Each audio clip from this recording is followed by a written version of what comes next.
We're almost in. Almost in. Almost in. Take it in. Take it in. Take it in. Take it in. Take it in. Take it in. Take it in. See, this is the worst part of this. It's like the waiting game. I'll have to wait for it to tell me it's going live. And boom. We are That's. live. What a perfect timing that was. Otherwise, it would have sucked really bad. If that didn't count, it would have been really bad. I think I was really standing there, to be honest with you. All right. Well, thank you everybody for taking the time to get on this very exciting Mother's Day. Happy Mother's Day to all the mothers and folks that are like mothers to everyone. So hopefully you taking some time to tell your mother that you love them, your grandmama, your auntie, all them people. Make sure you let them know that you care. Hopefully you did something nice with them today. And hopefully you watched some Yes, sports sir. too. So I hope. Just like you did. Yeah. Hey, Hey, mom, mama, love love you you. too. If you're watching. And for me, I was making sure my wife was chilling today, so I had the kids with me. I was entertaining, cooking breakfasts and whatnot. So so I so I tried to Sure, watch you had your basketball. hands I did my best. kids. All right. Well, Well, B, let's start 'em off with some basketball because the playoffs obviously were on, and we had some exciting games happen over the past week. So we're gonna hit on each series. We're gonna start with the most intriguing series of them all. Well, actually, you know what? I take that back. There's some other series that tied up today, but we'll start with Milwaukee and Boston. So, did you see the game yesterday? oh yeah, oh yeah, that was a good game. They, I was impressed. Boston had every chance to win it at the end of the game. That tip back by Al Horford almost went in. They just ran out. I don't know, a little too much time here, but they kept themselves in that game and they let Giannis do his thing, but they really didn't let anybody else beat him and they stayed competitive throughout the game. But it's just tough. This is a back and forth series that's going to go. So I know you had 7, yeah. Milwaukee in 7. What what did you see out of them that's going to keep them uh, keep them Well, winning I this think series? you're gonna. It's a lot of what we saw, and that's winning some of these close games. I think missing Chris Middleton did not help them as far as being able to close out the game. However, they survived this one. But this is why I think it's going 7 games is what we saw. In my opinion, each one of these games going forward are going to be decided by 5 points or less. I think it's going to be a really close series throughout. And so I really think it's going to go Yeah, 7 games for that reason. This was literally like one half tip away from going into overtime. You had the great throw off the rim by Marcus Smart. You had the tip up or the little push shot by Marcus Smart. The tip by Al Horford. The second tip, which was too late. I mean, these games are really a fraction of a second. These teams are extremely evenly matched. And so that's why I think it's going 7 games. yeah, I just think that the championship experience in Milwaukee will win out and help them win in Game 7. But I mean, if I'm telling you a series is going to go 7 games, Brian, then that means, I mean, honestly, it's a toss up. Really, I mean, if it's going 7, that last game could be a toss up. But this is definitely a 7 game series. Both these teams are playing their butt off. Holiday had a great game. Was playing some awesome defense out there.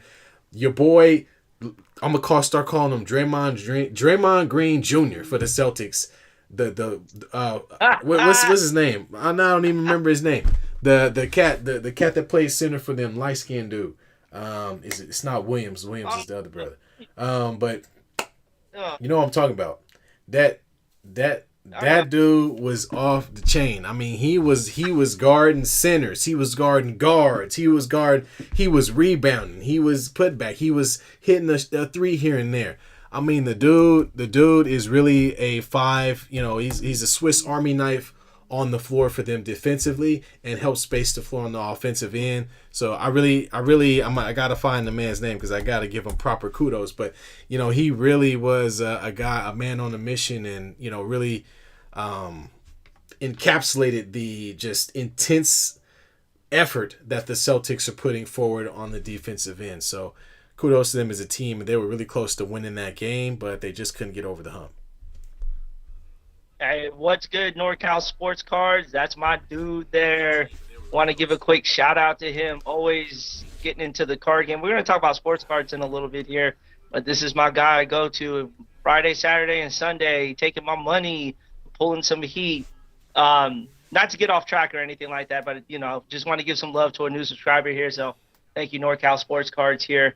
But talking back about the Celtics and the Bucks here, I don't think Jason Tatum has played his best yet. No, not really. I don't think see the best coming out of Tatum just yet here. I think this will be a toss-up of 7 games here.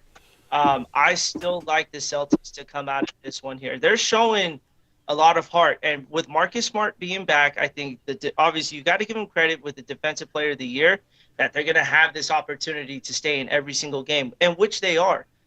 Outside of all these games, outside of Game 2, which was a blowout on the Celtics end, they have been really competitive here. And they credit most of the Celtics because they are trying to stop the world's best player, and they're doing a pretty good job of it right now. He's going to get his buckets, but they're not coming in bunches here. Right. He's not getting into the street. So the Celtics' game plan to keeping him off the board and just maintaining him has worked for them. Their shot selection down the stretch, though, every team wants to do this. Is they want to take threes. They want to have that dagger. But the problem is you guys don't have that consistent shooter. Yeah. There's no one on that Celtics team that is you can count on for a 3. And that's just the bottom line there. I think Jason Tatum needs to use his size to his advantage, especially if he gets a switch with Drew Holiday on there. He's got to take advantage of that. Don't be taking him past the 3-point line. Back him down. Get him into the paint there, because more than likely you'll draw a double team. That opens up the floor for everyone else there. So that's just my look at if the Celtics are going to win it. Jason Tatum needs to have a breakout Game 4 tomorrow night. So this series comes back to Boston, and then now it's a best of 3. Yeah, absolutely. And I think that's a disease that's not specific to the Celtics, but we saw it a lot with Memphis too, where guys are taking a lot of 3-point shots to even a game or deep into games. And I think a lot of it is guys either have tired legs and, the effort isn't there to get that bucket. And a lot of it might just be a false sense of 3-point shooting Steph Curry disease, which the league has had for the past 4 to 5 years now. So say that man broke he broke the game, man. So, I think the defensive players that they have are going to keep them in this series. Milwaukee is also a very good defensive team as well. The Celtics do have lulls where they cannot get buckets, and that's kind of been a hard spot for them. This particular game, though, guys like Al Horford really stepped up and really played. He had a couple of big threes later in the game. Had a nice pass from Tatum late in the game where he curled into the paint, caught the ball, and put up a little layup over Giannis. And Jaylen Brown's been playing pretty damn good as well. Although Brown's been a little up and down, but he had a damn good game. So I think for them, they just have to. It's tough for me to say, man. Even though I know Tatum will have a better game, Giannis balled out. But in my opinion, these teams are neck and neck. They're just that close to each other as far as how good they are, and I think. The ball could bounce either way, man. The ball could bounce either way. It's going to be 1 or 2 possessions that are going to decide a lot of these games. And this is, if you are a fan of defensive basketball, this is an extremely great series to watch. Like I was talking about the kid, Grant Williams, earlier in the game, who was a freaking animal all over the place, grabbing rebounds. There was one play where he manned up with Giannis. Giannis turned and he went up and blocked Giannis' shot going in late in the game. I mean, these guys are playing their hearts out, and they're not afraid of who they're playing against. So I think, again, if you really enjoy the ins and outs of basketball and watching guys play, especially on the defensive end, this is a very good series to watch. You got Holiday on the end. At one point, I believe it was Jaylen Brown, who got a throw ahead pass and looked like they had a clear layup. And Holiday reaches around in the back end, taps the ball out from the back. The ball goes out of bounds and he starts possession. Little plays like that are so huge in these types of playoff games. So these guys are, again, if you haven't tuned in, please watch these games. If you really want to understand what it means to play defense in the game of basketball, this is a really great series to watch to give you an understanding of why defense is so important. Yes, and it's intensified during the playoffs, right. But they're playing the same defense as they were playing all regular season. Yeah. And, we all love a high scoring game, but when you see a defensive matchup like we're seeing now, man, is it fun, because when it comes to crunch time, the defense steps up Yeah. bigger. And I personally watching the defense really start ramping up as it gets into crunch time here, because that's what's going to win the game Right. eventually. Is, yeah, you can score, but how are you going to stop the other team from scoring here? And the defense has just been on point with these two teams here. So it's been a great series here. But yeah, this will finish in 7. Um, Again, T's got Milwaukee in 7. I've got the Celtics in 7 here. So we love to see your guys' pick in the chat here. Who do you have with 4 games left here, Milwaukee or the Celtics here? We love to see what you guys say. Absolutely. Um, All right. And then so we'll move on to the next game, which is the. There you go. Had to reshape your head there. Your head blew up. It moved like to the right, left of the screen. I don't know what happened there. B, are you leaving me? What's happening? You went to the bottom right of the screen. good. You disappeared. I'm seeing it right now. I'm moving. I brought you back though. You're back. Anyway, appreciate it. Everyone tuning in. Appreciate all the support on the BNT Sports Talk. We love all the support that you guys are showing us here. But let's talk about my team. Let's talk about my team here for you. You just gonna skip right over the Sixers, so you going straight to the Warriors? Okay, let's do it. It's a second. Let's do it. I want to talk about. Let's do it. Let's do it. Our series is taking headlines once again, because if you watched the game last night, it clearly shows experience over youth. Yeah. Memphis hasn't learned that you are not going to outshoot the Warriors from the 3-point line. You are not. But yet they continue to take these god-awful shots with tons of time in the shot clock. The Warriors are beating them. They beat them last night in both ways. They beat them inside the paint once again. They also beat them from the 3-point line, which Memphis will never do. They will absolutely never do it here. Yeah. It's showing here. You got guys who aren't great 3-point shooters just firing off with 18 seconds in the shot clock because it's the first shot that they are getting. Right. And the defense, and I'm going to talk about it. I get it. The Warriors allow a lot of points, but man, are they playing some amazing defense right now. And they are making it very difficult for Memphis to do anything in the low post game here. And without Steven Adams, now granted, Adams isn't going to make much of a difference here, but that's a guy that plugs into the center and can clog the lane and get rebounds here. They could have used him for Ja Morant off the pick and roll, but they're not, because you have Jackson Jr. just he's on the perimeter, man. He's on the perimeter, yeah. And he's not down low where he needs to be. He could stretch the floor out every once in a while, but my God, it's just terrible. So Memphis is done.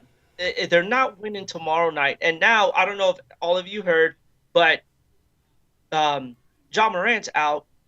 And the way he's out is I don't even know why it's a topic. They're saying there was a play in the game where Jordan Poole grabbed his knee, and they're saying that it damaged that's the reason why he's out.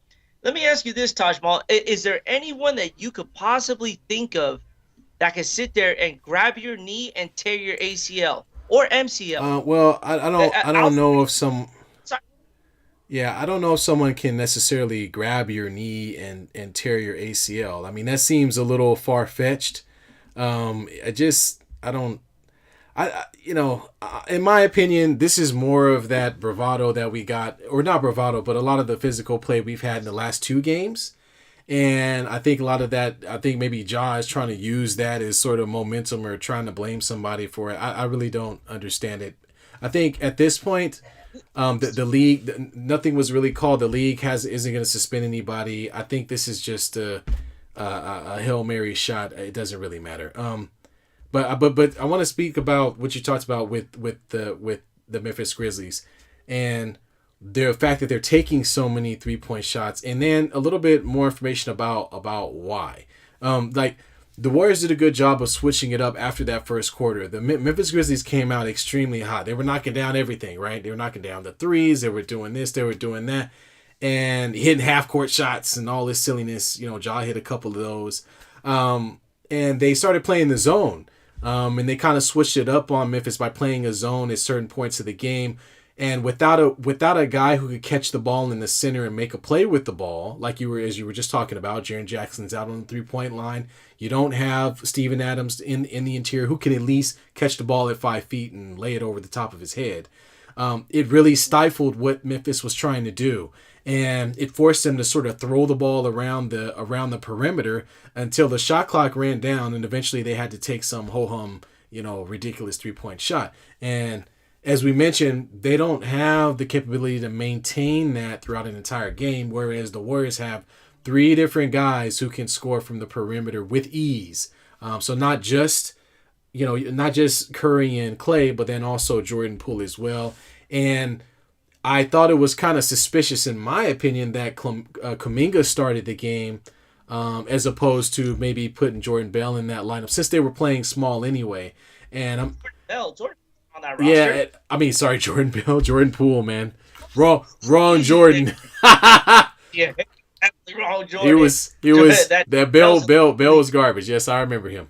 But Jordan Poole, I thought Poole should have started instead, and Kuminga was quickly pulled out of the game after his attempt to go on a 1v3 fast break where he turned the ball over, and he just looked out of touch on the defensive end as well. So I was good to see Poole come back in the game, and Poole made an immediate impact after Memphis going up. I think Memphis was up by about 12 points. He made an immediate impact once he got in the game and played heavy minutes throughout. So kudos to the Warriors. As you said, this series is over.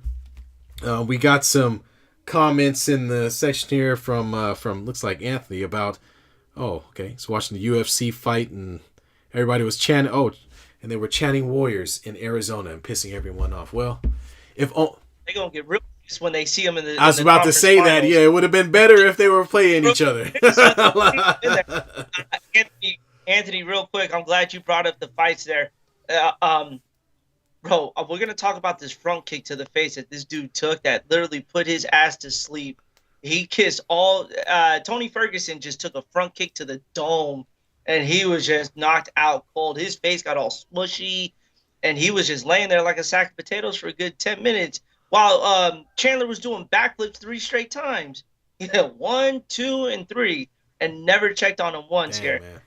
The UFC is crazy, man. I don't know how these guys do it. Sit there and just beat their faces in. Then we got Rachel. Oh, go ahead. You got it. You got it. Ja Morant softer than Charmin toilet paper. Well, guys, let's remember that the biggest thing on Ja Morant is his hair. Okay, guys. I mean, he's really. I mean, he plays larger than he is. He really is only He's a 6'3", 6'4" guy. He's not huge. He's a slender cat. Well, you got to remember, he plays recklessly, and that's not a bad thing to do, but it's going to take a toll on the body, and they're not making life easy for him down the lane. He had some great finishes at the rim last night.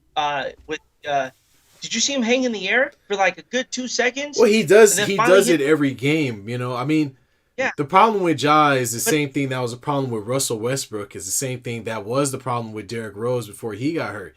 And or after he got hurt. And that's that eventually you have to tune up the other parts of your game. Ja has, the way the Warriors are playing Ja defensively puts him in a position where he has the capability of shooting that open 3 almost every time down the floor. They are not guarding him at that point. There are times where he can get to open spots on the floor, but because he's not comfortable with, think of a player like, and there's no way I can really compare these guys, but think of a player like Chris Paul. That type of mid-range game, or at least something similar to it, is something he needs to add to his game. If he can make it so that he can pull up anywhere in that free throw line area and knock down a jumper, he'll be a much better, much more dangerous guard than he is right now. Because right now, he passes up that shot and then tries to turn and run into the rim. And then there's already somebody there. He runs into him, flails his hands in his hair, and hopes for a foul call. And he's not going to get it all the time. So, he really he's got to work on his game in the offseason. If he develops that jump shot, that mid-range jump Even shot. a floater, anything. Yeah. It opens so much for him. But there's one guy who's not getting love in this round right now, who I'm going to give all the love to in the world, who's starting to come out of his shell, and that is Andrew Wiggins. That boy is playing some good basketball right now. I'm I'm gonna go not out and giving him say it. anything. I've enjoyed watching him play right now. He's not settling for threes. Yeah, He is the guy who's getting to the rim, and he is creating a lot of easy baskets. And if you look at it, there's nobody stopping him when he gets to the rim right now on the Memphis side of things. He's putting that body into the chest of the centers, and he's finishing every single time. And so he is doing what he is supposed to be doing. Now, he finally had a 20 spot, so right on Andrew Wiggins for that 20 spot there. But it's the rebounding. It is the yeah, extra effort that these guys are beating Memphis at. And it's not just him. It's a whole community of players on that team right now who's making it easy and making it hard for Memphis all at the same time here. So look, I mean, Andrew Wiggins. I mean, let's be real here, okay? I mean, he's a good role player for your team. All right. In my opinion, he's no better than Kuminga or any of these other guys because any of them could show up and put up 20. Gary Payton, Gary Payton, Gary Payton the second was a very important player until he wasn't. Right? Think about it. I agree to that. Okay, so those guys can be plug and play, and that's how Kerr plays them. Now, yes, does Wiggins have more upside? Was he drafted higher? Sure, absolutely. Matter of fact, people have been asking Wiggins to be a 20-point game player since he came into the league. He's never been able to do that consistently. So for me, he'll play good this game, but he might not show up next game. And he might show up in another game in the future, which for your team doesn't make him any different from Gary Payton II to Kuminga to these other guys. Any of those guys can come in and have a 15 to 20 point games because you guys have an offense that's built for guys to be good within a specific role. And I think that Wiggins has the upside, yes, but he does not have the consistency to do this on a night in, night out basis in a playoff game. That's it. I mean, y'all remember the Black Falcon, right? Black Falcon? Anyone? Black Falcon? I mean, come on now. Don't tell me you don't see the same. I mean, come on now. Y'all have had a player like this before. It's a role player. It's not, he's just a role player. Right. He is a role player, but I'm telling you, Kuminga, I love Kuminga, but man, did he show his rookie colors. He did. He was so bad. It's like, he was like, oh! Like, he was just like... couldn't pull Kuminga any from that game in the first quarter. Kuminga never saw the floor again until the game was blown out. His ass is like, oh my God. But I think they go with that death lineup tomorrow night. Especially with Ja Morant out there, going to just run. It's over. Forget it. Memphis Grizzlies out of the gym here. So you had him in 6. Yeah.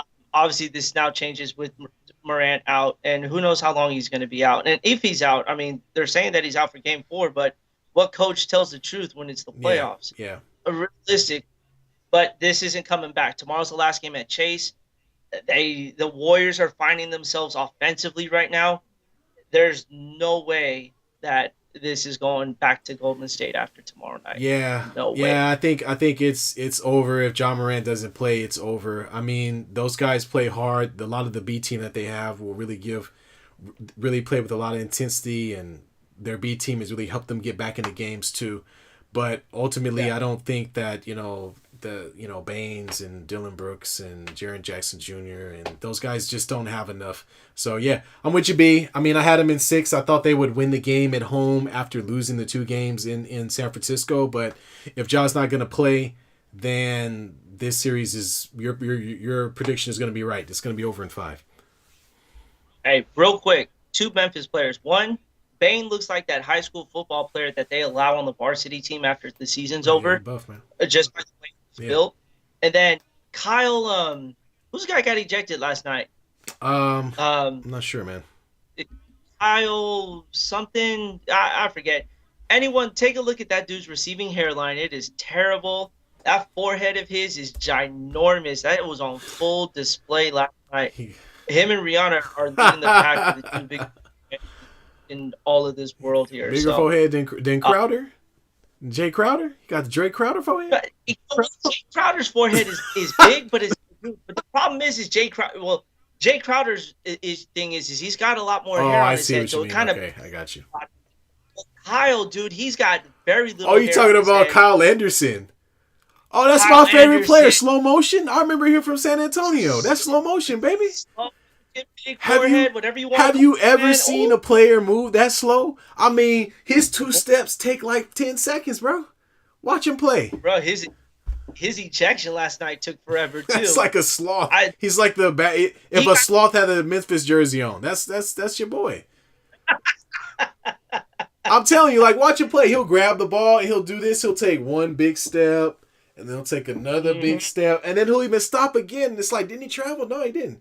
And he's still going up and he's still going back. It's like, dude, just shoot already. I mean, Yeah. 24-second violation. Put the ball down. Ref, the ref made fun of his forehead and that set his ass off. I'd have said the same thing. Hey, man. I said it's a full court press on that forehead. His hair is running from his face. Old school. Hair is running from his face, man. Hey, man, don't talk too hard because Curry hairline, her Curry forehead be getting bigger the past 2 years too. Now, don't talk too much mess now. Don't bring me about to talk hairlines all day in this Oh NBA generation. Braun don't got one. So Speaking of Crowder and the Suns, they are in some fucking trouble right now. They are in some big time trouble with the Dallas Mavericks. Luka Doncic picking up a technical in the first 5 minutes of the game. He complains a lot, but he still gets it done. you talking about Luke? Who you talking about, Luke? Man, Yeah. check this out. I mean, the bottom line is they're playing at home. Okay, so the Mavericks obviously have that have that going for them. Having their home crowd behind them, I think it's going to be huge for them. I don't think that they go back in the sun, go back to Phoenix and win a game. I don't know if they got it in them. But right now, I mean, you're seeing Luka playing out of his mind. He's doing what he's been doing all season. The guy's too big to be covered by guards, and he's too quick to be covered by bigs. And that's generally what you see with the Dallas Mavericks offense, game in, game out, possession in, possession out. It's the same thing. They're gonna force you to They're gonna force you to switch. They're gonna try to draw a big out on him. He's gonna get around him. Or you can try to guard them. You try to guard them with a smaller guy like a Chris Paul or whoever you want to throw at him on the Phoenix Suns roster. It really doesn't matter. And he's just going to bully them. And that's what he's been doing. He's been bullying guys. And then on top of that, if he gets in the paint and you try to corral him, he's going to make an assist play and throw the ball back behind his head to the 3-point line and hit one of the many different guys that are open on the 3-point line. So yeah, Luka's doing his thing, man. I just don't see a situation where a player can carry a team like that for an entire 7-game series. Not saying he can't, but I just don't see that happening long term. But hey, they evened up the series, so I can't really argue with that. It's a big game, game 5 for the Suns. This series doesn't mean a whole lot for Dallas. They're playing with house money right now. I bet you no one really even picked them to win 2 games, let alone 1. And now they've evened the series with a chance for this to go 7. I have Dallas in 7 because of that home court. I think they get it. But the biggest contribution that Dallas got today was from Finney. He was hot today from outside the arc. But it's a different guy every single time. It is, yeah. Sometimes it's Burton, sometimes it's Dinwiddie. Brunson, Brunson as well. They give him the options. Now, the one thing they're lacking is size down in the middle there. Dwight Powell is not the guy that's going to be guarding Aiden. But you can give that up as long as you can outscore Booker and Paul. Because realistically, the bench for the Suns is not that strong. Yeah. It really – and if Crowder goes off, hats off to him because that's rarely going to happen in any lifetime. He is a defensive presence and very little offense. But if he gets his points, you got beat by Crowder. But that's rarely going to happen. So – I think tomorrow night will be, or not tomorrow night, but Game 5 will be very, very interesting to watch. If Dallas can pull this one out and steal home court advantage for one extra game, they're gonna be pressing. Yeah, it's definitely gonna be pressing. But I think Aiden has to step up. I mean, he does have the size advantage, and I think one of the knocks on Aiden has been his lack of aggressiveness, given the amount of talent that he had coming into the league. I mean, he's a guy with a lot of touch around the rim. He's a guy that could realistically, pick and pop, shoot. Not he can knock down a 14, 15 footer. We don't expect him to be anywhere near the 3-point line, and he has Yeah. some limited post moves, but can also catch the ball. He has good hands, can catch the ball, and make a play at the rim. And I just think he has to be a more pivotal part of what the Suns are going to be doing going forward if they want to move forward and win this series. You can't have it be just perimeter players responsible for all of the scoring, at least for the Phoenix Suns. They really need him to be a part of that. He needs to be a guy who's dominating the rebounding. The rebounding needs to be dominating points in the paint. And against a team that plays this small, there really isn't an excuse. I know they don't really feature him a lot as on their offense, but they really need to start making him a part of what they do on a regular basis, especially when guys like Booker and Chris Paul are not knocking down those shots. And so I think they need to find a way to incorporate him in the middle, which I think will help open up a lot of the shooting for the rest of their perimeter players. Cam Johnson, Jay Crowder, all these guys stand on the perimeter and just shoot 3-point shots. Another big man not being used in a series where he could dominate this series. And if I was the Suns, he'd be my first option. Not Devin Booker, not Chris Paul. It'd be him. Yeah. Because then Dallas has to change that offense. That will open, or the defense, I should say, that will open everything up for Paul and Devin Booker to get their shot. Yeah. But if you're not going to do that, you can live off the perimeter, but perimeter defense is easier than it is an interior, especially when you got a guy who's 7'2", and can barely be moved. It's like, I don't know, is anyone on Dallas over 7 feet? Not anymore. No. And so why not just stick to the interior and let that offense go from inside to outside? Yeah, right. So, I think that's hey, the best thing to do. We have another Mama Ray from the 808. Thanks for tuning in. We really appreciate it here. I miss that hangover soup. Boy, she used to make hangover soup that cure everything the night after. And then, of course, she used to run Arena 808s. We used to go there every Sundays for football. Drink at 7 a.m., have soup, drink some more, go home about noon. We were all smashed after that. So thank you, Mama Ray, for tuning in. Really appreciate the love and everything here. So we appreciate and then 5 head. Oh, I think that's the Kyle reference there. Yeah. It's got a 5 head, not 4. like LeBron, not 4, not 5. I appreciate that. Thank you, Kyle. So I think we're since we're talking about the Suns and the Mavericks, we'll kind of transition into some off the court things that happened in this game as well. I don't know if folks saw, but apparently there were some fans that made some aggressive, not only comments, but some actually almost like a physical altercation with Chris Paul's mother and his wife. Hey, what the fuck? Yeah. You don't do that on Mother's Day, man.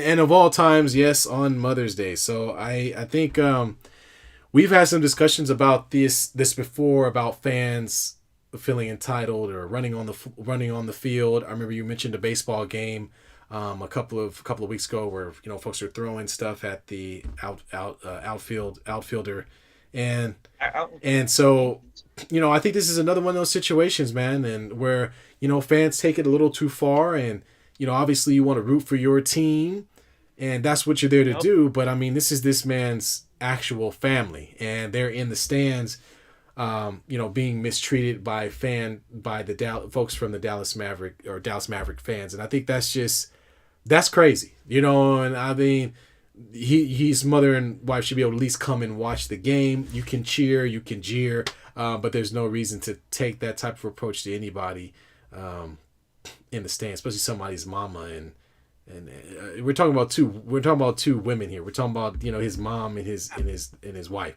So I think that's way off base, man. I think people need to get this shit together, man. That's crazy. And at what point? I mean, they want to come and see their significant other, see their son playing this sport, but they can't go because you got people like this acting the way they do. I mean, yes, I understand you're paying for the game, you're paying to do what you want to do, but you gotta know there's a fine line. Because I'll tell you this, if he had security,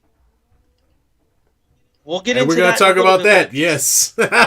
get into but all I'm saying is, fans have too much power. I used to love talking a lot of shit at the games, but I never made it. You don't make it personal though. Right.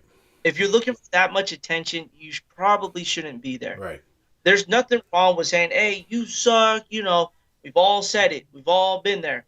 But when you start bringing family members into this, and the guy on the court can't do anything about Yeah. it, there's a big problem going on. So I hope Dallas handles this properly here. Mark Cuban, hopefully you do a good job. He generally does.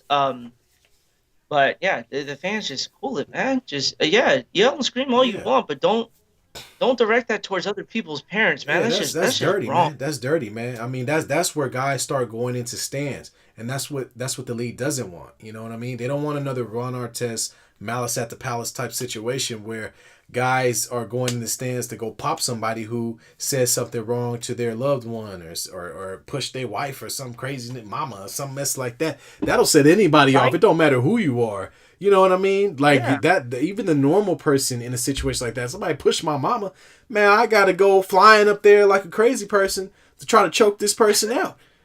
Don't even matter what the situation is. You know what I mean? And so just because they're on the floor, that doesn't give you right to mistreat members of their family. You know, that's ridiculous, man. Um, Ellie Dominguez, soup and a good teddy bear, man. Don't be bringing up shit like that, dog.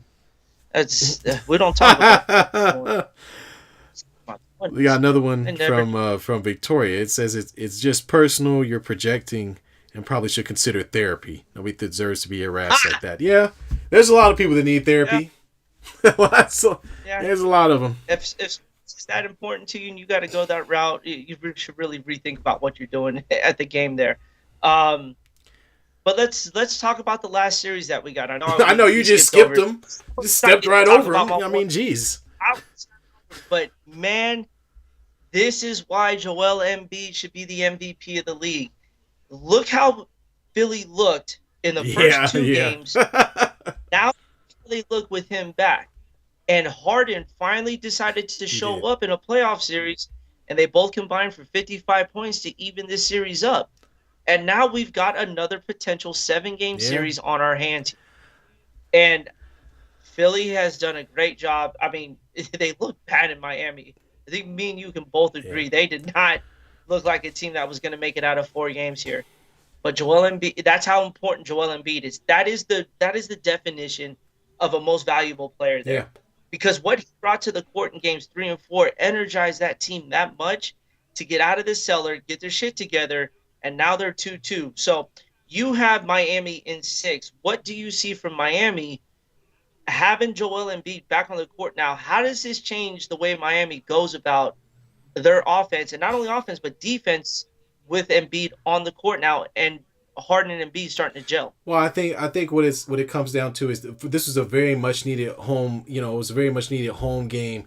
You got Embiid coming back, so I think all those things have led to them playing better basketball. Harden looks better because there's more room for him to operate. The attention is not on him. We know he doesn't do well when the attention is all on him. He's not going to be able to string a team on his back by himself. He's not Kobe. Okay, you know he's just he does what he can do. And not to say he's not a great player, but that's just not his game. Embiid is a walking mismatch. There's no getting around that. I think what makes Miami special is how deep they can go when you're talking about playing in these long series.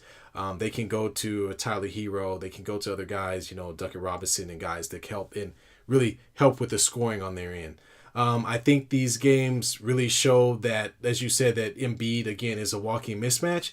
But I really feel like the Heat and the coaching staff that they have with I don't know why I'm blanking on the name of the coach right now because I know him very well. I can see his face right now, but they're going to make adjustments, and they're going to play. They're gonna when you see them go back to Miami, the Heat are going to play Embiid a little differently, and I think what they'll do is they're going to do a better job hitting him early, and they're going to do a better job of collapsing on him.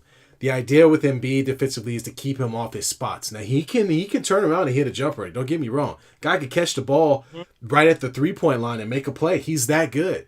But I think what they're going to have to do is really start hitting Embiid, start making sure that he doesn't catch the ball in the post, that he's not catching the ball with 1 foot in the painted area. And not get a lot of easy baskets. So we'll see how it goes. I still feel like the Heat is a good enough defensive team to where they can counter some of these things in the next couple of games. But we'll see how they look, man.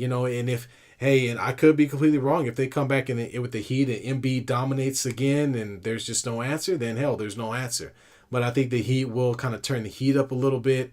And I think that they will really key in a little bit defensively on taking away Embiid, or at least limiting Embiid enough so that they're forcing guys like Tyrese Maxey and Harden to make more plays. So we'll see how it goes, man. I still think the Heat will win in 6. I don't know how I feel about Harden. Tyrese Maxey is a very young player. Tobias Harris is kind of here one day, gone the next. I think it was some well needed, shot in the arm for their team having Embiid back. But I don't know if that means they're going to win the series. Look, I have Miami in 5. I don't think that's going to happen now at this point, unless they win the next. You had him in 5. Yeah. 5. Shit. Well, put my crystal ball away. Good call on Tyler Hero. I mean, that was pretty obvious he was going to win 6th Man of the Year. There was really no other candidate outside of him. That made sense. So, I mean, good call on that one. Let's transition here a little. We're still going to stick with the NBA here, but we're going to talk about 2 teams here. My team. Both you have. Well, we won't get to your team, but we're going to talk about the team that you hate a lot as much as the Clippers, and that is the Sacramento Kings. Man. The Kings have signed Mike Brown, and this ties into the Warriors because this is going to hurt. Yeah. Because he's a great assistant coach for the Warriors. I think this is going to hurt the Warriors next year, not having him on the court. But I think everyone's giving Mike Brown a lot of heat for taking this job. Sacramento's got young players with the right coaching. I think they may try to turn it around. And now I'm going to leave this to you because I know you love talking about the Sacramento Kings so much. No, I don't. What does this mean for you? And as your team, the Lakers are looking for a head coach. Yeah. Who is out there for them? So now? What is this? So we'll start off with the Sacramento Kings. For one, let's just be honest. They are not competition to us. They never have been. They're not competition to anybody. The Sacramento Kings have been trash for quite some time. Come on, seriously. They've been getting first round draft picks for 10 years now. They haven't done anything with it. It doesn't matter. They can go get Mike Brown. That's great. He's a great coach. But quite honestly, I don't want to be rude. The guy's known for coaching LeBron. Let's just be real. Would you? Are you worried about being rude for him on this show? Just say he's known for coaching LeBron. Great, awesome. Good luck with that, man. I mean, that team needs a lot of help, and they've been trying to put something together that would at least look similar to a playoff team for quite some time now. There's some great talent there with De'Aaron Fox. You got the I can't even think of this. Who is? They got Sabonis. Yeah, that's right. They traded for Sabonis. So you got rid of Buddy Hield. You got Sabonis. I think that team is nice, but that team is not going to turn any heads because it's going to take some years for this team to be any better than it is. And you saw a Pelicans team trade for CJ McCollum and make the playoffs. So I just see that I still think the Kings are 3 to 4 steps back from being a low-level playoff team, in my opinion, unless they make some really big acquisitions in the offseason. Now, how it relates to my team, we already had Mike Brown before, so we don't need him again. That's number one. As far as the coach, would you say, B? Who would you want as your coach? Well, as far as coaching, I wouldn't mind. Right now we interviewed Terry Stotts, who I don't mind. I think is a really good coach and was a good coach for years in Portland. I don't know if he's the coach you want to try to put with LeBron. A lot of system guys get ran. That's the same thing that happened to Coach Vogel. Mark Jackson is another one who has been interviewed, and I guess from a bringing people together perspective, could be a good fit for the Lakers. How would you like his huddle speeches though? We gotta play Again, they're not defense. going to be very informative. Mark Jackson's TV coach moments are not going to be very informative. He ain't pulling out no clipboard and drawing stuff on it. He's not. That's not the type of coach he is. He's more of a rah rah. The clipboard. When he was with the Warriors, I don't think I ever saw him pull out a No, clipboard. that's not his deal, man. He's a rah rah guy. Hey, Exactly. you go here. That's right. You go here. That's right. Here. It's in the heart of a champion. But anyway, he'd have to have some really good assistant coaches for them to be good. So if they do hire Mark Jackson, they need to get some really good assistant coaches on the offensive, defensive end to make sure that the Lakers have what they need to move forward. Honestly, I don't know who's that great. I really like the coach for Utah, but again, taking system coaches and putting them with LeBron, that doesn't go well. And I think the best coach that was available to them was the one that is coaching the Clippers right now, and that's Tyronn Lue. And so they let him get away. Honestly, they could have fired Vogel and put Jason Kidd in his place and probably would have been better off. I mean, honestly. But Dallas. Yeah, but he's already in Dallas. So, dude, I don't know who the Lakers are going to hire. There aren't that many great coaches available right this moment. There's some okay assistants that are out there, and I think they're going to try to wait it out for names like Doc Rivers, Quinn Snyder, and try to see if those guys will be interested in playing for the Lakers. But I don't like, my whole problem is that the GM should be doing a lot of this work, and I feel like ownership and now Phil Jackson and Kurt Rambis, and there are so many voices in the room in the Lakers organization that are helping make these decisions that they get really convoluted. And so that's been the issue all along, really, is that you don't have a clear, definitive goal from the top all the way down. And that gets on my nerves.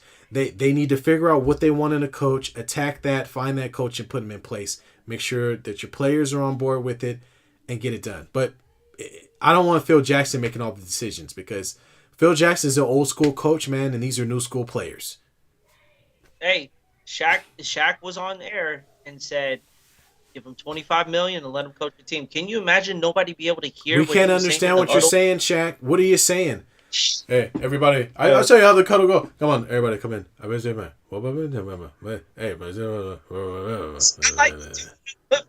Shave from the water. Oh, your boy. Oh yeah.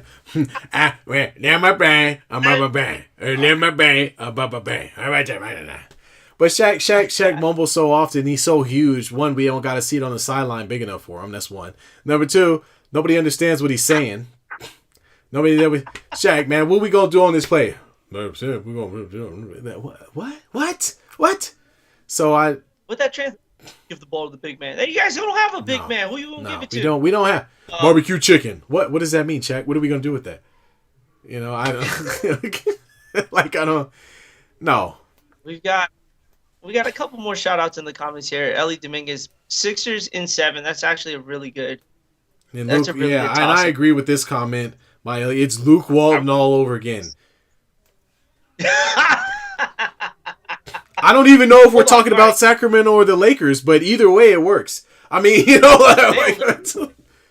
But here's the bright light to all this here is Willie Green came from Steve Kerr's bench, and he did a really good job with the Pelicans as the season went on here. So this is why I like Mike Brown here, just because he's been through it. I think this is going to be a good coaching time for him to do. The problem is you're going to be stuck with the Warriors for the next few years, and we all know how that's going to and I wouldn't be surprised if the Lakers go that route and find some guy that's only been retired for a few years and put him in place. I mean, look what Ime Udoka is doing with the Celtics. Yeah. It could happen. Those are guys who are just coming out of the league too. Let's stay on your teams, man. I love talking about your teams. I love watching you get fired up. This week, Tom Brady on TikTok did this little TikTok thing, and he came out and said, "Tell the truth that's been told a lie for a while here." And he came out and says, "That might have been a fumble." Woo! Did Raider fans get F Tom Brady? F Tom Brady. He could take that whole situation with the football he fumbled and shove it right up his own ass. That's how I feel about it. Straight, check this out. Look, you done won. Football needed. You done won 50,000 Super Bowls. Okay, I don't want to hear from you. I don't want to hear from you. You really think it's gonna do something for me, Tom Brady getting on there on TikTok or whatever it is, talking about? Oh, by the way, guys, it might have been a fumble. No shit, Tom Brady. I watched the game. It was a fumble. You don't have to tell me that. I knew that already. When Greg Beaker picked the ball up, I knew it was a fumble. You fumbled the ball. That's what we've been saying for the past 15, however long it's been years, that you fumble. We all know that. So for you to come out and say it all these years later, thank you, Tom Brady, for pointing out the obvious. We appreciate it. From all the Raider fans everywhere. Kick rocks, okay? Stay in Cancun and don't come back. You know, like we don't want to hear from you, man. We know you're on vacation. Come on, man. Come on, get. That game, I remember that play in that game is clear as day. Okay? The snow, everything, man. I remember throwing my remote at the television when they called that play, man. Because nobody in their right mind had ever heard of something called the tuck rule. The tuck rule. Nobody had heard of it. Until now. Nobody had heard of it until that game. And man, like I said, Tom Brady kissed my ass, man. I'm tired. I don't like you. Sorry, Tom. Well, stay. You know, we don't want to hear an apology. There's no apology for you. I hope Ice Cube catch you passing through the airport and trip you on the way to your terminal. That's how I feel. You know what would have been you know what have made that video better if he showed that same ring off when he made that comment. Ooh, that would have struck a nerve in every single Raider fan. I'm sorry, man. I gotta. This is amazing, man. But let's Raiders here because there's again NFL finds a way to dominate the headlines with no football to be found. The Raiders, was it GM VP? Yeah. Walked? Yeah, so the dude, yeah. So apparently he took some shots out the door, and apparently there's a hostile work environment going on with the Raiders. Again, I feel like we already knew this. Like, let's just be real, right? The poor Raider. The poor Raider Reds had been trying to sue the Raiders, and I mean it's been thing after thing with our organization.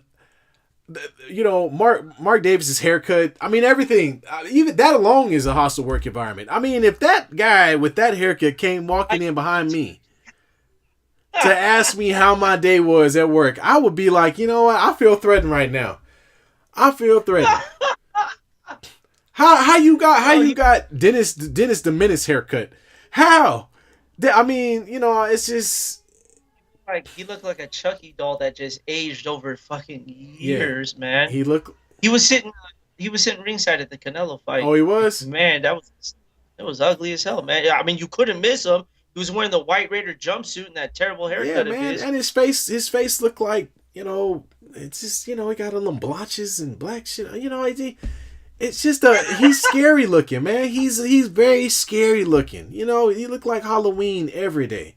And it's just Let me ask you this. They had such a great offseason. They had a decent draft. I'm not. But they can't shake this drama shit. They're the Raiders. So what is it gonna do for them, knowing that they actually have an outside chance looking in to make a run at something, but they can't do anything because they have all this cloud still hanging over them? Well, first off, Al Davis tried to sue the league many years back, and it's been downhill since then. Okay. You know, the Raiders are usually called for the well, I don't think they did it these past couple of seasons, but they have been called for the most penalty. They were the king of penalties for 5 years straight. You know, the league is not that interested in the well-being of the Raiders, and they haven't been for a very long time. Mark Davis had to kiss so much butt. He had to play all these London games just so they would allow him to move forward with moving to Las Vegas. I mean, it's always been like that. Now, They brought John Gruden back. John Gruden talk about hostile work environments. John Gruden, first thing he get on the damn thing, do is start typing up, you know, racist ass emails and stuff about. I mean, first off, Brian, I want to point out if you do something and you want it to be secretive, don't send a damn email. That's dumb. Hey, is that like that one guy who paid the two black guys to beat him up and and he made it false? Who was it? John Smollett Jesse like Smollett. Jesse. Yeah. Smollett. Oh, God. I don't know if he Why? sent the email or not, but it's just dumb. It's like, for John Gruden, like, bro, I'm not gonna say nothing about somebody and then timestamp it and send it to somebody else where everybody else can see it. It's stupidity 101. Like, it's the dumbest thing I've ever. It's like the dude that robs the liquor store and then flashes his money as he's going out the liquor store with his camera and the selfie on Facebook or some shit, on Facebook Live, like, yeah, we coming up, It's like, bro, we all seeing this, man. Everybody's seeing it.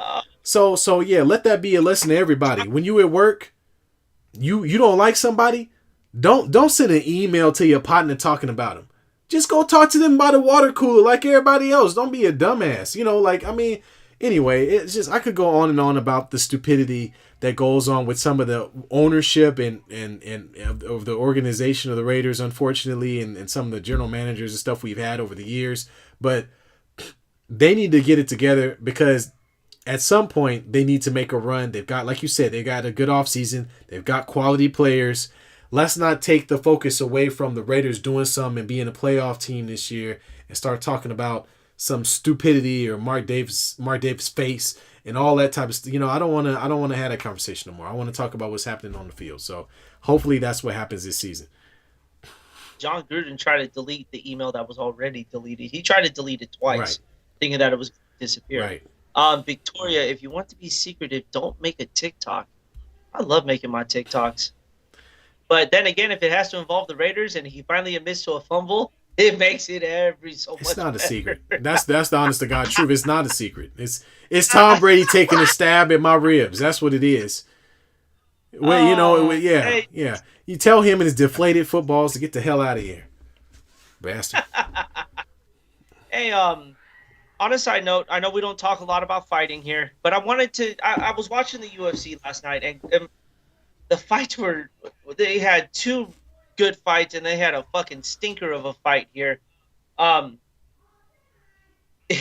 talked about the front kick, and then this dude Oliveira was taking shots, and then finally gets on dude's back in this. I think it was the second round, choked him out, dude. You could see his chest turning purple, and then when he released it, you see this little white tan mark from all the air that he was losing. Inside of his throat here. But man, they had a women's fight, and this is going to tie into boxing here because you're a boxing fan.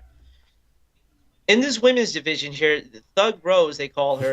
She didn't have, they call her Thug Rose, man. She's a little badass. She come out going, I'm the best, I'm the best, I'm the best. And last night she threw all but like 10 punches last night, and man, was it just fucking hard to watch. So you know what they did? They gave the title to the challenger because she had 2 takedowns. That's how boring this fight was last night. And so I ask you this as a boxing fan, when you're watching a boxing match with a champion and a challenger here, does the champion have every right to keep that belt unless the challenge, when there's nothing involved, if no one's throwing punches, no one's landing anything, does the champion still keep their belt, or do you reward it to the challenger because the champion's not doing anything to keep it? Simple answer. I'll ask you a question. Has Floyd Mayweather lost any fights? Oh, here you go. No. There's your answer. No. If the incumbent is going to win. Normally, if the champion generally is going to keep their belt unless the other guy knocks his ass out. Generally, when it goes to a scorecard and the fight is neck and neck, or it's at least close enough, it's gonna go to the champion, the person that already has the belt. I've always seen it. Yeah, as when you're coming in there and you're contending against the champion, you're going to have to overcompensate. You're going to have to knock the guy out, or you're going to have to just beat the living crap out of them to where when you see they face, you know that they lost. And generally in boxing, that doesn't happen that often. It doesn't happen that often. Now, you'll see with Canelo Alvarez, who got his butt handed to him. I think it was a couple of nights ago. He got his ass. Last night, he got his ass kicked. For sure. Got his ass kicked. Deserved that. And so it's just when you're coming into that and you're going against a guy who has the title, you got to overcompensate, you got to overachieve to show that you deserve to win the belt. That's always the way. That's the way it generally goes. And so I've looked at it like that too. But the thing I may be different about is if the challenger does enough. Now, even though he doesn't knock him out, but he's more technical, he's landed more punches, and you could tell the difference between that a fighter where he's having the better fight than the champion. How does that reward the champion? Because again, he's not knocked out, but he got his ass whooped. But how do you still reward a champion for that belt when clearly the challenger had a much better fight than they did? And that's the debate I was looking to have, was because the challenger in essence didn't do much last night to Thug Rose. I can't even remember the chick's name. Oh, they call her the Cookie Monster. That's what it is. They Man, call I'm her not the watching. I mean, what's up with these names? Who is making names for these people? I don't know. Are there man. any? Someone- Are they- there any people of ethnic background making these nicknames? Because they sound like shit, man. I tell you this, no, but I mean, goddamn. she didn't. The Cookie Monster had versus what was the name? Thug Rose. Thug Rose, Wow. but it's again, I don't think when it came to the decision they gave it to the challenger, all because she had 2 takedowns compared to Thug Rose, who really didn't do much. Yeah. And I'm like, how are you going to reward the No, challenger you for don't. not having a good? They had the same fight. It's either a draw or that belt goes back to the champion. It should go back to the champion. You know, you had, like I said, you should always be overcompensating. So Cookie Monster should have to eat more than their normal usual take of cookies in order to beat Thug, you know, from the Concrete Rose. You know, like I'm the best. right. I'm the Exactly. Exactly. But yeah, and that's generally how it goes. And now in boxing, there are different things that play into it. For instance, if for a boxer, if I were going to go fight overseas, let's say I were fighting an England fighter, you know, or a fighter from the UK, you know, from Europe, that might change things because the judges are different. You know, and boxing is weird like that because it's not the same rules for everybody. Judges are subjective, so it may change that way. So if you go to fight a guy on his own soil, you know, you may end up losing. There's a chance that that guy is probably going to win this fight if it's close, just based on the fact that the judges that are there are in that region. So it always. I remember Ward going to fight guys in Europe and losing matches because the fight he may have beat their ass, but at the end of the day, if it wasn't obvious and you were playing on that, you're fighting a guy on his home soil, there's a chance that guy is going to get some home cooking. So. Jerome, JJ, what up, JJ? Thanks for watching. UFC judges suck. Even Dana says don't let it go to the judges. I think that goes for any combat sport, boxing or UFC. We all know judges can't watch a fight clearly, and you've seen some very bad judge scorecards in boxing here. And it's like, what fight were you watching? When you hear it was 30-28, I'm like, what fucking fight were you watching just now, dude? That was a great fight. It's got to be closer than that, or they. Yeah, judges are terrible. They're even in gymnastics, they can't even get their shit right. That's one thing they got to fix. In that there here. So. All right. But we've got we got MLB. You got Mad Bum. Yeah. So from our baseball fans here, they've been doing a lot to try to speed the game up, and boy, are they failing at this shit miserably, man. The games are still taking like 3.5 hours long to complete. But this week, Mad Bum, a giant legend, miss you. Thank you for bringing us 3 titles. We missed you at Buster Posey Day, but you doing your thing, sitting on the bench while you got kicked out. This dude was walking off the mound, and the umpire comes up to him, right, and grabs his hand and starts doing this, but awkwardly staring at him, just rubbing his hand, right? Kicks him out of the game. And Mad Bum went on a tear. And any Giants fan who's listening or paying attention here, we all know he's got a temper tantrum. This dude got a home run hit off of him by a Dodger player, Max Muncy, who fucking trip on the next sidewalk he sees here. He doesn't have to get hurt, but I just hope he trips and falls and gets a little scrape on the elbow. He hit a ball into the bay, right? Madison's yelling at him, "Stop looking at it, get to the base." He goes, "Well, if you don't want me hitting home runs, go to the ocean and retrieve the ball." I couldn't be mad at that, man. I was dying. I was laughing. It was funny as hell. But man, you want to talk about getting kicked out of the game for all the wrong reasons?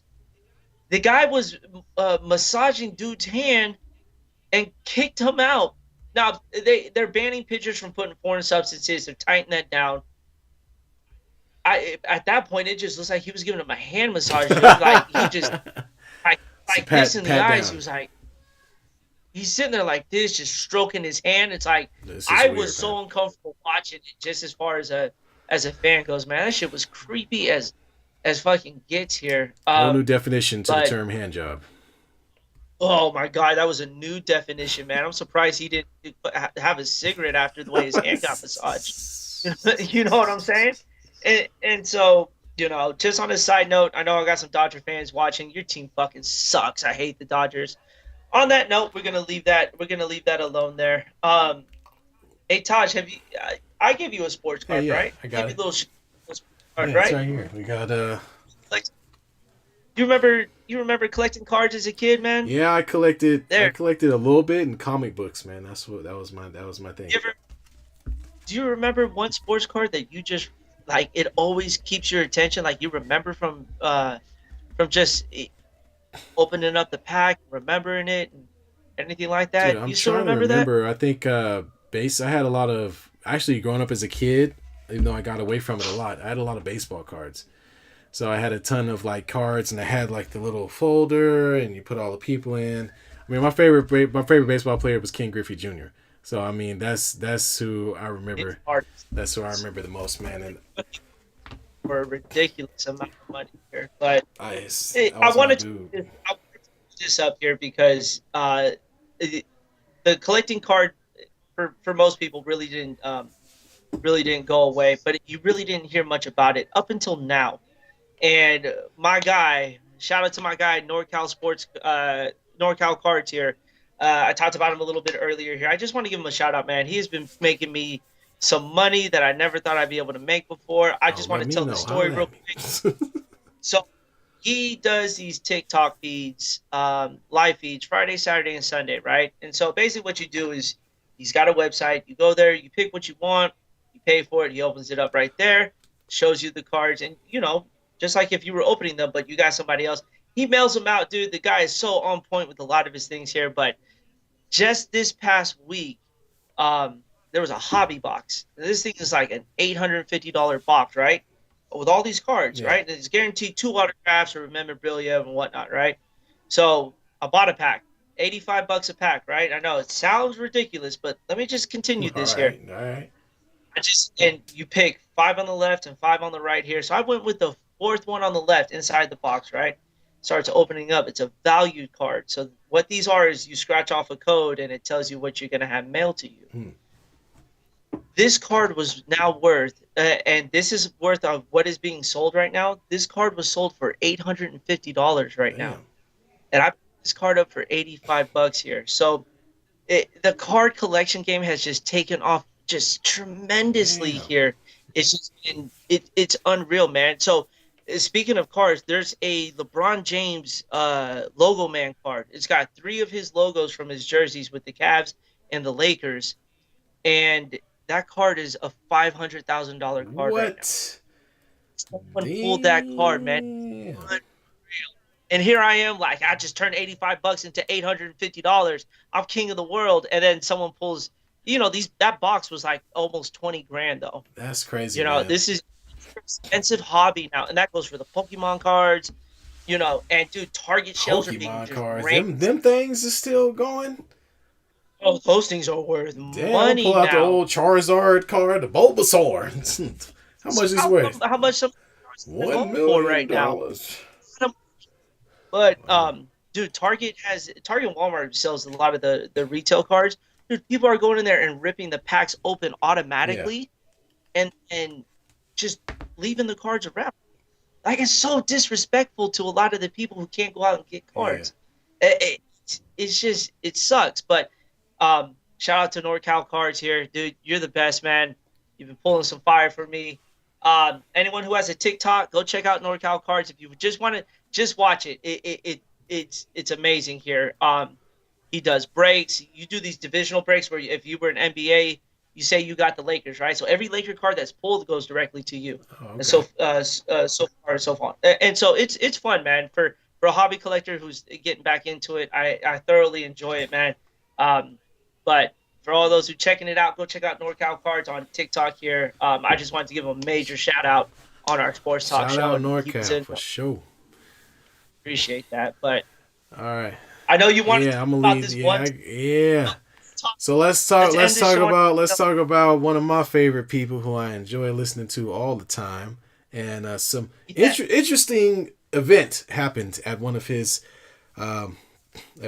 comedy shows, or this is actually a big comedy show at Hollywood Bowl, and that's Dave Chappelle being tackled. So Dave Chappelle, of all people, crazy man runs up on stage and tackles him, and then after that, well, I can only describe it as a monumental beatdown. He got his ass whooped. And Boy, in the chair, yeah, I mean, arms like one of this. his arms is broken.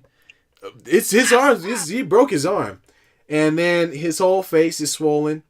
He runs around. You got Jon Stewart, notable comedian. Jamie Foxx, we know who that is. Busta Rhymes, we know who that is.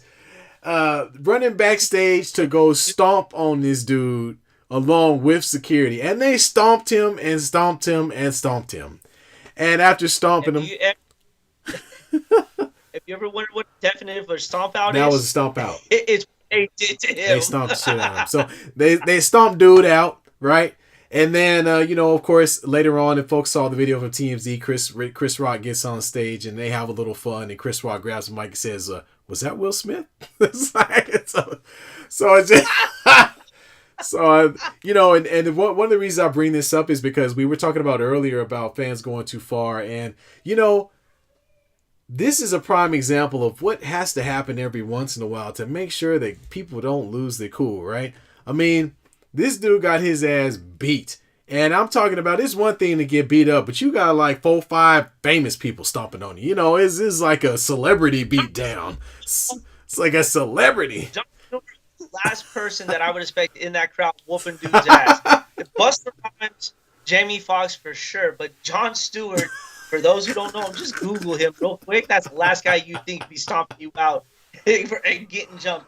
But to your thing there, here's where I have an issue with all this here. I got no problem with the ass whooping at all here. The problem I have is where it all began, and that's at the security line. Yeah. He had a gun with a retractable knife. Yeah. How does that get through security? Right, exactly. Like, it was in his that is butt. Obviously, that's I don't know how to. Oh, can you imagine if he keistered it and then the knife went off? Right? And that's probably why he tripped and fell on the way up to the stage. If you watch it, he didn't get like a clean tackle. He just kind of and then kind of ran into bounced off Dave. Just ended up he was running for his life. Man. Oh, the problem is there was nowhere to go. It was just a circular back. Like it's a bowl, right? There's nothing back there. So it was he was just running in a circle until finally they got him on the other side. It's like playing tag with your 5-year-old. They run around the couch. It's like you just meet him on the other end, and then they just start stomping him out. So I thought it was hilarious that they kept going with the show and made some jokes about it, and they even took pictures of the guy where he's handcuffed on the handcuffed to the gurney. I mean that's the worst, right? You get beat up, then you got to get arrested at the same time. I think it's important that happens because, like you said, if Chris Paul had security around his family, that's what should have happened to those people too. I mean, at some point, stuff gets real. You know what I mean? You can't just go threatening and putting your hands on people without there being some type of response. And I know we live in a culture now today where everybody feels like their feelings trump everything, and how they feel or what cause they feel is most important to them is more important than anything else going on in the world. But the rule should be like it used to be, which is you hit, tackle, or talk to the wrong person the wrong way, you might get your ass beat. And that's what this was. And I'm okay with these athletes and celebrities defending themselves here. And there was a media outlet where they said, oh, well, maybe his team, maybe his like there should be an assault charge on the jumping, but you don't know what he was going to end Are you up kidding? doing. You're defending yourself. The guy's got a Right. weapon. Any time a weapon comes out, now it's self defense. And boy, was that some self defense Yeah. that put on the If guy. he But stabs him on stage, we're not having this discussion, right? It's a different discussion entirely. totally different. I don't think that guy sees the light of day if Dave Chappelle got Yeah, stabbed. right. Yeah. But again, it's getting to the point where you're putting it into the hands of these athletes and celebrities to now defend for themselves. And I'm 100% okay with that. You want to play dumb games, you're going to win a dumb prize. And that guy won the ultimate dumb prize. He's in jail, broken arm, black eye, and probably going to spend some time in jail for doing what he did. Now, again, maybe the broken arm thing was, I mean, maybe that might have been a little too much, but at the heat of the moment, that's the last thing you're thinking of is somebody's arm right about now. Anyway, at that point, man, it was like straight up Secret Service status on him, man. They just start stomping them out like pow pow pow. Dave Chappelle's back like he was the president. I'm telling you, man. I mean, celebrities, man, not just regular security, dude. We talking about Jamie Foxx running on stage and and all these people. I mean, that's the real deal, though. That lets you know that people give a damn. It's people run on stage trying to defend you, because most celebrities would be in the crowd like, ooh, oh, like ain't nobody running up there to go fight nobody. Like, where was Chris Rock? Exactly. Ain't nobody ran up. I'm saying though that's why the Oscars is boosting, man, because that's what should have happened. Somebody should have ran up on stage and grabbed Will Smith or pushed him or something and been like, "Hey, man, you can't be doing that," and then Will Smith would have got stomped out. Only thing, Denzel pulled him to the side. Yeah, right. I was like, "Come on, man!" Should have slapped him. So when you need to put that person in check. You want to get out of line, you got to get put back. Should have Uncle Field his ass. Uncle Field his ass. Pow. Oh, rest in peace, Uncle Phil here. Yeah. But everyone who's been watching our feed here, we can't thank you guys enough for the support here. It's getting better and better every week here. We're seeing the comments just keep flying in here into our chat here. So, this is all about you guys as well as us talking sports here. You guys communicating with us and giving your sports ground. I mean, we love it. We're here to talk sports and a little bit of celebrity fun here. So a little bit of everything. Yeah. So, again, all the mothers out there who are watching, single, divorced, I know it's not easy when you get a single mom raising kids, single dads raising kids as well. Just happy Mother's Day to you, to the moms out there for today. That's here. Right. My mom, who's had to put up with me and my sister, to say the least here, man. Boy, has she had a rough one. I don't think she's gone a day without us cussing at the dinner table or letting out a big belt. But, I don't think my mom would have it any other way. So, Mom, if you're watching this towards the end, I love you.